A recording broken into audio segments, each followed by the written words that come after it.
بسم الله الرحمن الرحيم حميم عين سين قاف. Au nom d'Allah, le tout miséricordieux, le très miséricordieux. Hamim, Ain, Sin, Qaf. كذلك يوحي إليك وإلى الذين من قبلك الله العزيز الحكيم له ما في السماوات وما في الأرض وهو العلي العظيم تكاد السماوات يتفطرن من فوقهن والملائكة يسبحون بحمد ربهم ويستغفرون لمن في الأرض ألا إن الله هو الغفور الرحيم. C'est ainsi qu'Allah, le puissant, le sage, te fait des révélations comme à ceux qui ont vécu avant toi. À lui appartient ce qui est dans les cieux et ce qui est sur la terre, et il est le sublime, le très grand. Peu s'en faut que les cieux ne se fendent depuis leur fête, quand les anges glorifient leur Seigneur, célébrant ses louanges et implorant le pardon pour ceux qui sont sur la terre. Allah est certes le pardonneur, le très miséricordieux. Assalamu alaikum wa rahmatullahi wa barakatuh. Que la paix soit sur vous ainsi que la miséricorde et la bénédiction. Tu te sens seul, tu te sens marginalisé pour ta foi, tu te sens un étranger, un intrus. Alhamdulillah, c'est une bonne nouvelle. C'est que tu es un allié d'Allah subhanahu wa ta'ala. Le Seigneur de l'univers, Allah subhanahu wa ta'ala, celui qui a tout créé, les cieux et la terre, les montagnes et les océans, la faune et la flore, tout ce qui est vivant et inerte autour de toi, la végétation, les arbres, les animaux, les êtres humains, et tout ce qui est invisible, le monde de l'invisible, tout ce qu'Allah subhanahu wa ta'ala a créé, toute créature, tout ce qui a été créé par Allah subhanahu wa ta'ala, le Seigneur de l'univers, ce créateur Allah subhanahu wa ta'ala, t'a guidé. T'a guidé, subhanallah al-azim. C'est énorme. Tu as été guidé par le Seigneur de l'univers, Allah subhanahu wa ta'ala. Allah subhanahu wa ta'ala nous a fait cette faveur de nous guider à la foi. Subhanallah al-azim. Imaginez-vous, le Seigneur de l'univers vous a guidé. Et vous êtes un allié d'Allah subhanahu wa ta'ala. Et comme vous êtes un allié d'Allah subhanahu wa ta'ala, et qu'Allah ta'ala vous a guidé, vous êtes marginalisé, vous êtes combattu par le système, par la majorité des gens qui suivent l'égarement, qui suivent la conjecture et le mensonge, comme Allah subhanahu wa ta'ala nous l'a révélé. Et tu es méprisé et combattu dans ta propre famille, dans ta propre tribu. On a tous des gens dans nos familles qui sont des musulmans des passions, comme on dit, et qui nous combattent juste pourquoi, subhanallah azim, ou qui sont pas satisfaits de nous, ou qui même nous méprisent ou se moquent de nous, parce que nous suivons la guidée, subhanallah azim.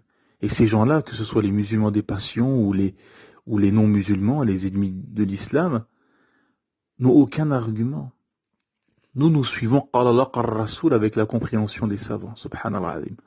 Qala Allah Qala Rasoul avec le suivi des pieux prédécesseurs des salaf as-salih. Qu'est-ce qu'a dit Allah? Qu'est-ce qu'a dit son messager? Nous avons des adila, nous avons des preuves du Coran et de la Sunna.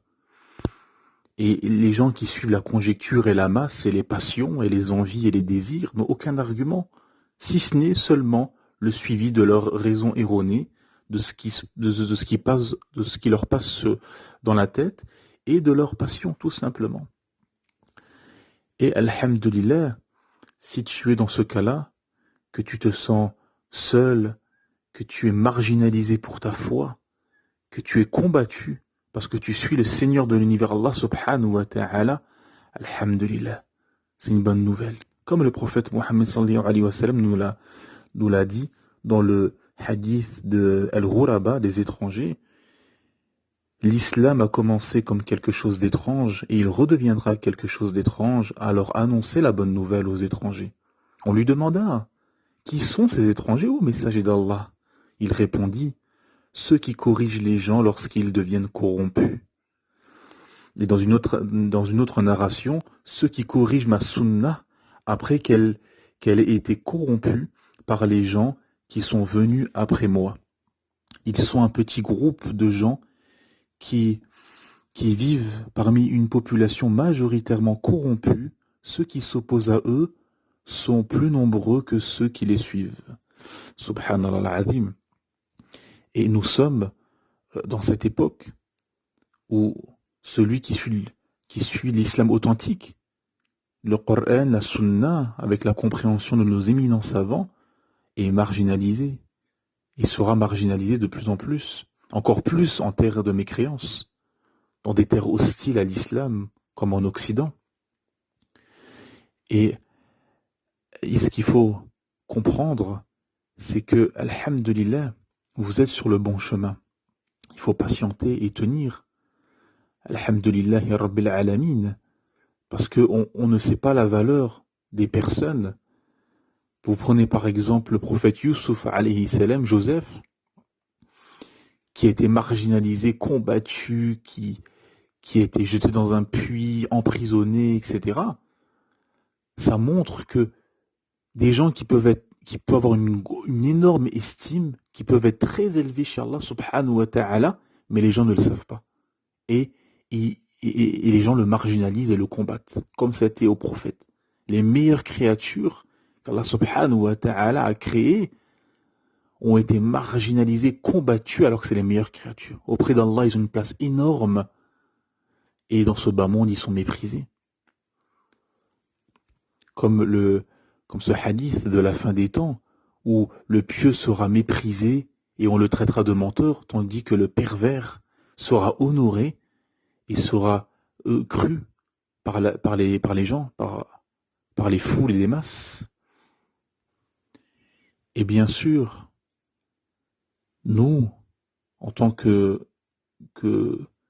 qu'étrangers, nous constatons et nous voyons autour de nous les gens pataugés, les gens égarés, les gens corrompus, menteurs, que ce soit des gens qui sont dans les médias, dans la politique, pardon, qui dirigent des nations, qui dirigent des pays, dans la société de tous les jours, des collègues de travail ou des voisins, ou dans notre propre famille, qui, pour ceux qui ont des familles qui sont musulmanes, on les voit corrompus, pervers, lâches, menteurs, hypocrites autour de nous.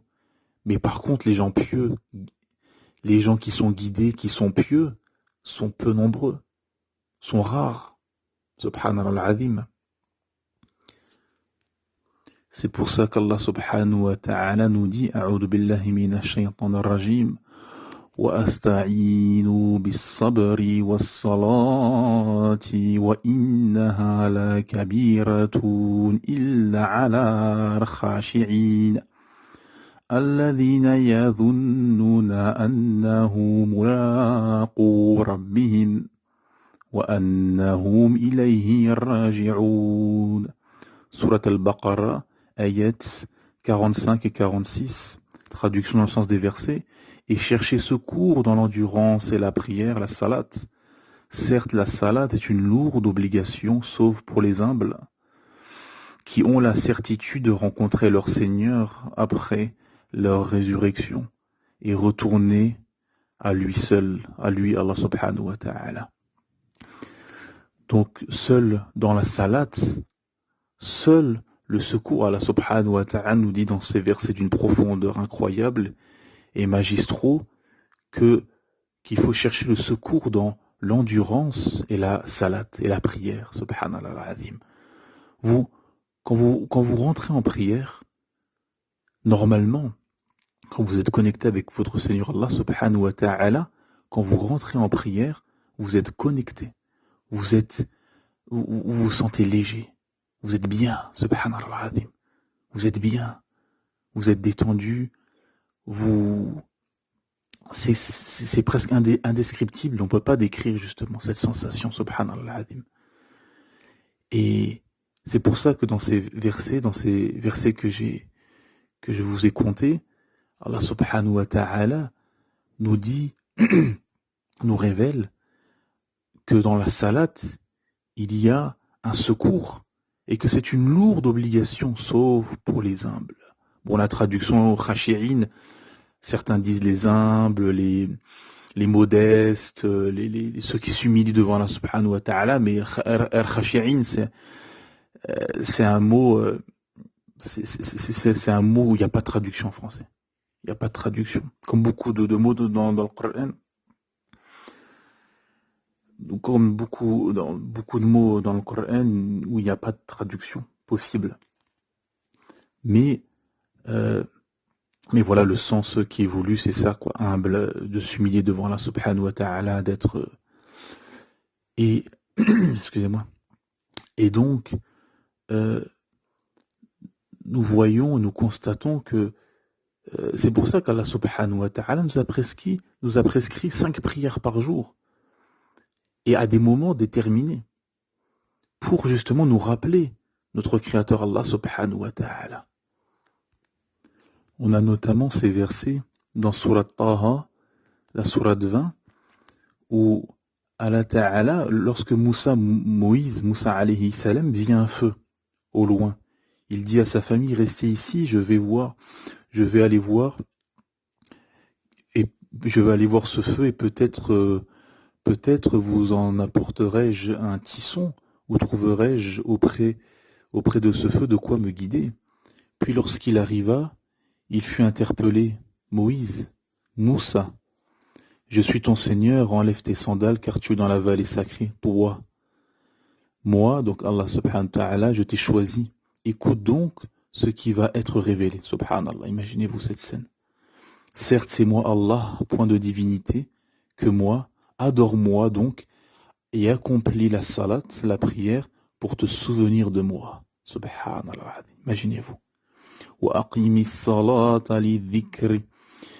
Et accomplis la salat pour te souvenir, pour te rappeler de moi. Subhanallah, la profondeur. C'est les versets qui sont, excusez-moi, au début de Surat Taha.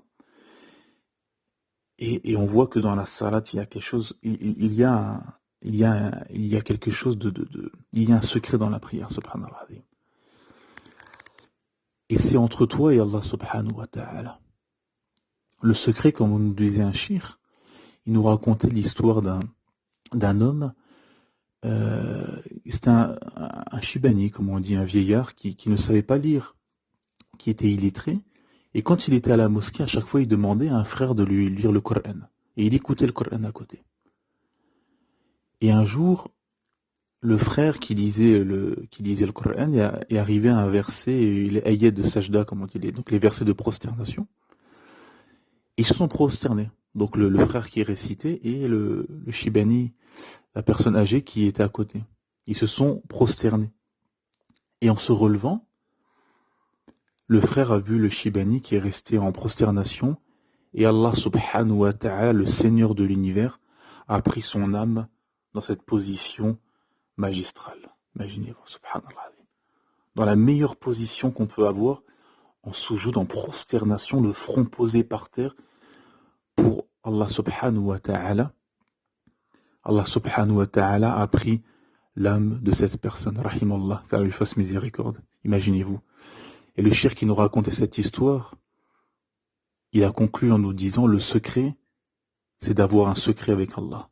Le secret, c'est d'avoir un secret avec Allah subhanahu wa ta'ala. Elle est là la question, la profondeur. Parce qu'on entend beaucoup de gens dire j'ai été touché par l'Aïn, on m'a fait du mauvais œil, on me fait du sihr, j'ai un cousin, une cousine au bled qui me jalouse, qui me fait de la sorcellerie, on me fait des choses. Les Sahaba, radiallahu anhum, les pieux prédécesseurs, quand il leur arrivait quelque chose, ils se remettaient direct en question. C'est de ma faute. J'ai péché, j'ai été mauvais, c'est peut-être pour ça qu'Allah Ta'ala me punit ou m'empêche ou m'empêche d'accéder à cette chose. Et ils se remettent en question tout le temps. Et aujourd'hui, on est tellement dans une époque de cœur malade où les gens ont le cœur malade, ce sont les passions, que dès qu'il leur arrive quelque chose, c'est tout de suite quelqu'un d'autre.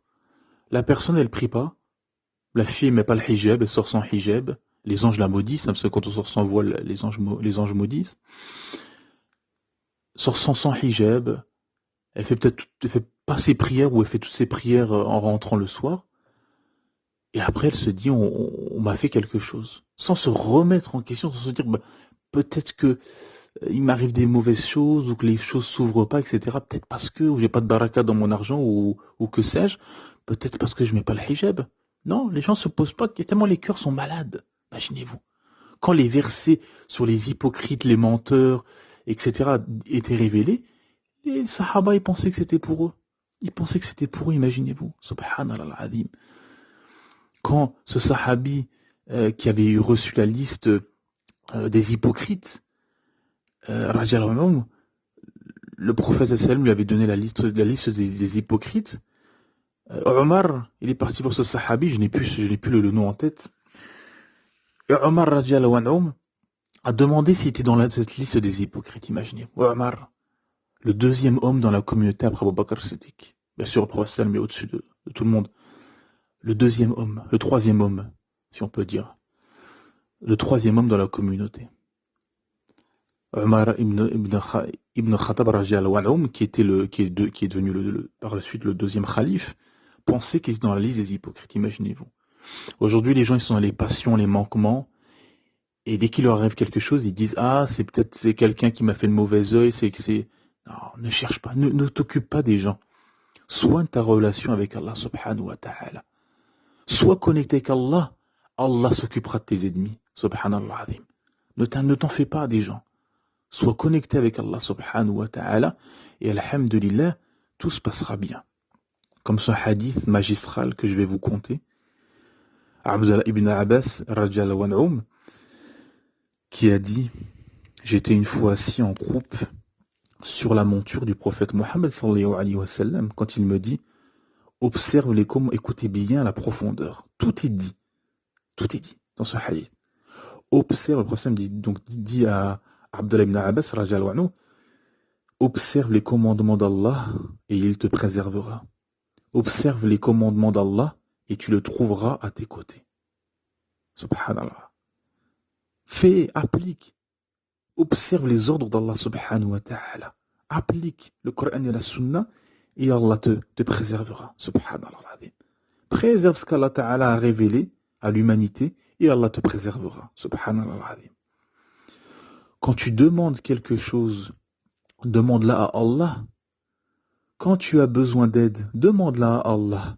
Voilà. Ne t'occupe pas des gens. Ne cherche pas à demander aux gens. Demande à Allah subhanahu wa ta'ala. Ça suffit.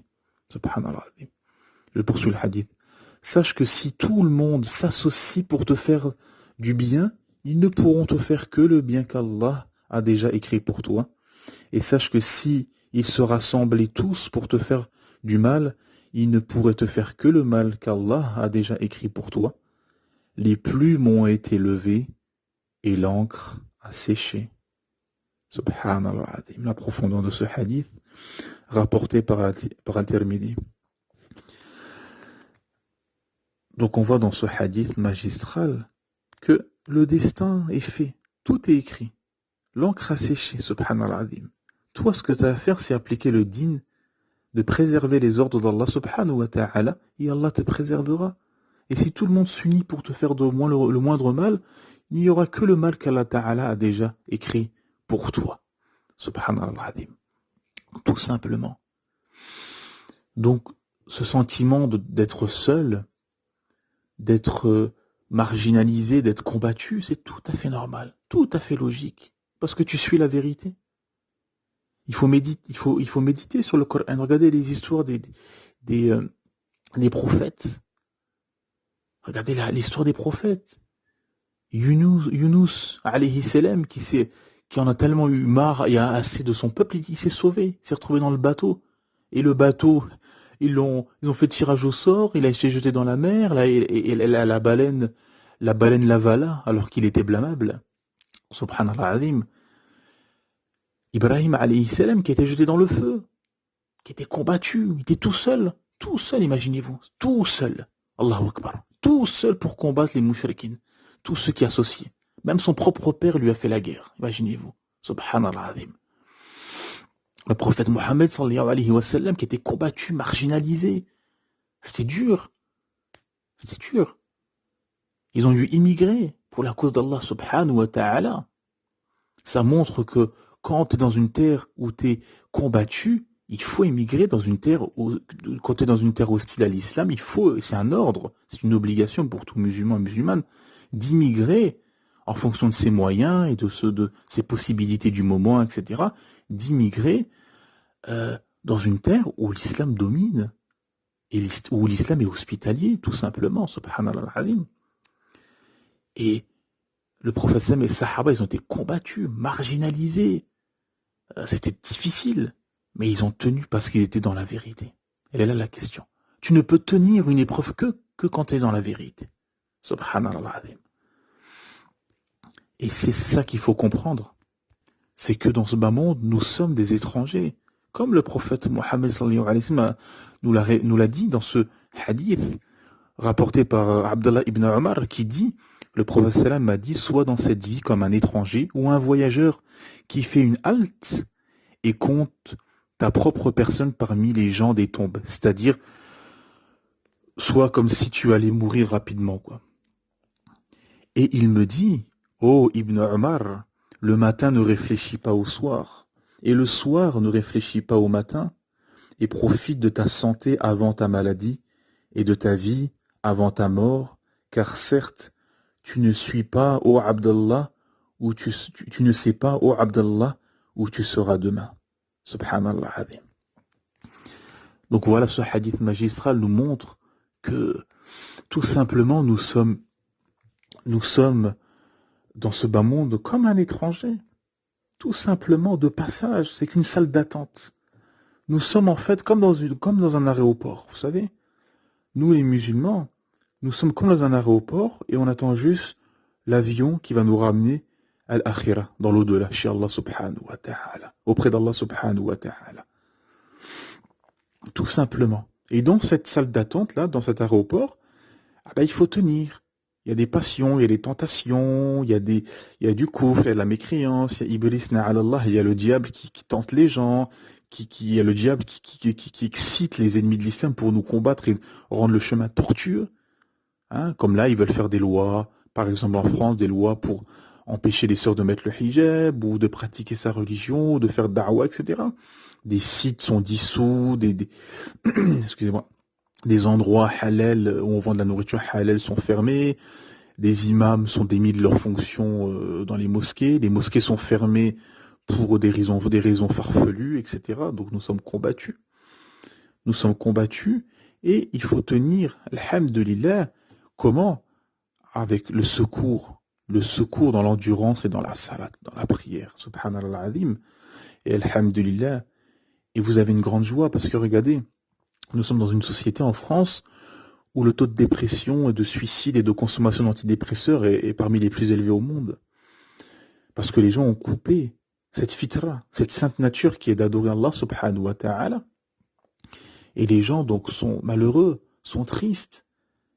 En apparence, les youtubeurs, les instagrammeurs, les influenceurs, les gens qui racontent leur vie, qui montrent des voitures à 200 000 euros ou qui se montrent en voyage je ne sais où partout dans le monde, ils montrent une facette de bonheur, mais au fond d'eux, ils sont malheureux, ils sont dans le malheur, ils sont bouffés de l'intérieur, ils sont en conflit avec eux-mêmes. Pourquoi? Parce qu'ils ont coupé le lien avec leur créateur Allah subhanahu wa ta'ala, et le vrai bonheur, c'est être soumis à Allah subhanahu wa ta'ala.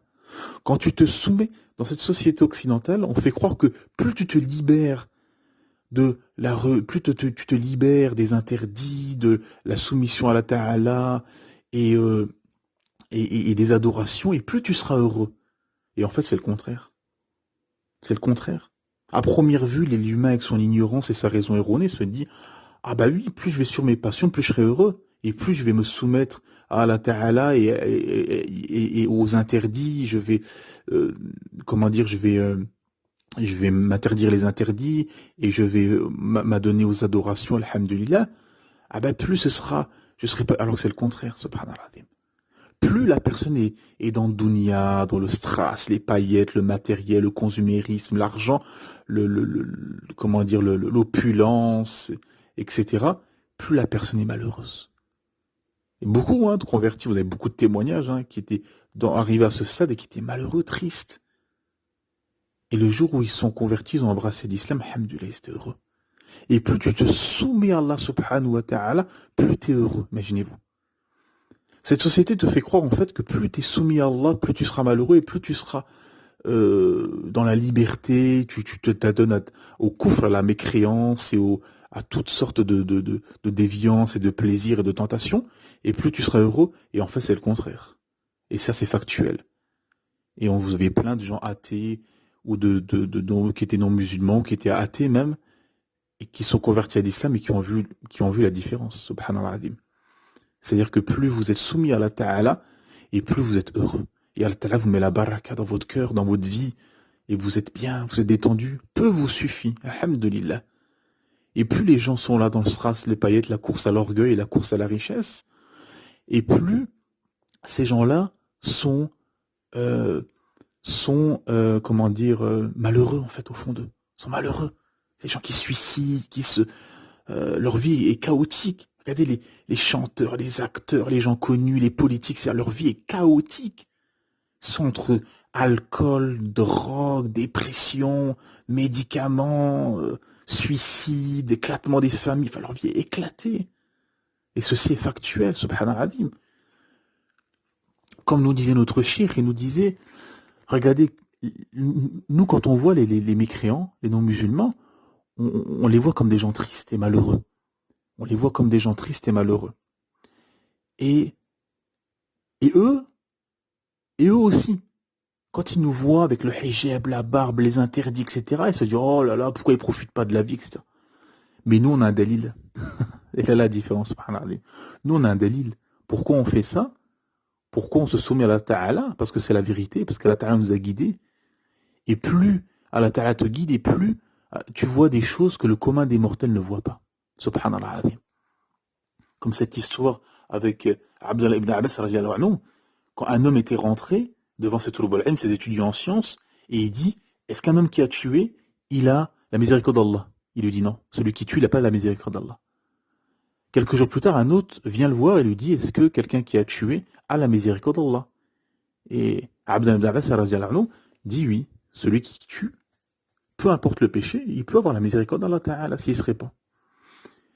Et il est parti. Et les Tulbul-Ain, les étudiants en sciences, les étudiants de Abdullah ibn Abbas, lui ont demandé, mais pourquoi tu as donné deux fatwas, deux avis juridiques différents? Il a dit, parce que le premier, il voulait tuer. Je lui ai fermé toutes les portes. Le premier, il est venu me voir et il voulait faire cet acte. Donc il m'a demandé si il pouvait se faire pardonner. Je lui ai fermé toutes les portes, je lui ai dit non. Le deuxième, il avait déjà tué. Le deuxième qui est venu avait tué. Et je lui ai dit donc la vérité qui pourra, s'il se répand, avoir la miséricorde d'Allah subhanahu wa ta'ala. Et ces étudiants en sciences lui ont demandé, mais comment tu t'as su ça? Et elle a dit, dans le visage. Dans le visage. Voilà, dans le comportement, le gestuel, le regard et tout ça, on voit ça, subhanallah. Plus tu es connecté qu'à Allah Ta'ala, plus Allah Ta'ala te fait voir des choses que le commun des mortels ne peut voir. Subhanallah. Mais comme nous dit nos shir, nous on a un dalil. On sait que c'est eux qui sont malheureux, qui sont tristes et qui sont dans l'égarement, car nous, alhamdulillah, on a ce livre extraordinaire qui est le Coran, accompagné de la sunna prophétique, qui nous a tout expliqué, qui nous a montré le chemin. Allah subhanahu wa ta'ala nous a guidés et nous a élus, et nous sommes les alliés d'Allah subhanahu wa ta'ala.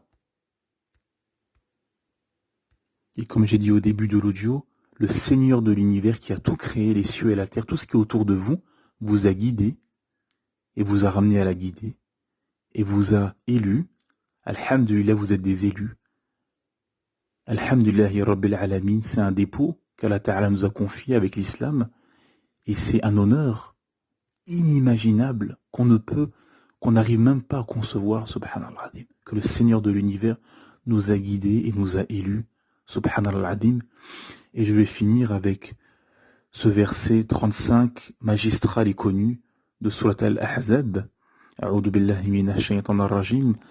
Innal muslimina wal muslimati wal mu'minina wal mu'minati wal qanitina wal qanitat والصادقين والصادقات والصابرين والصابرات والخاشعين والخاشعات ومتصدقين ومتصدقات والصائمين والصائمات والحافظين فروجهم والحافظات وذكرين الله كثيرا وذاكرات أعد له مغفرة وأجرا عظيما. Traduction dans le sens des versets. Les musulmans et les musulmanes, croyants et croyantes, obéissants et obéissantes, loyaux et loyales, endurants et endurantes, craignants et craignantes, donneurs et donneuses d'aumône, jeûnants et jeûnantes, gardiens de leur chasteté et gardiens de leur chasteté, invocateurs souvent d'Allah et invocatrices souvent d'Allah. Allah a préparé pour eux un pardon et une énorme récompense. Subhanallah al-azim. Subhanakallah wa bihamdik. Ashhadu an la ilaha illa ant. Astaghfiruka wa atubu ilayk.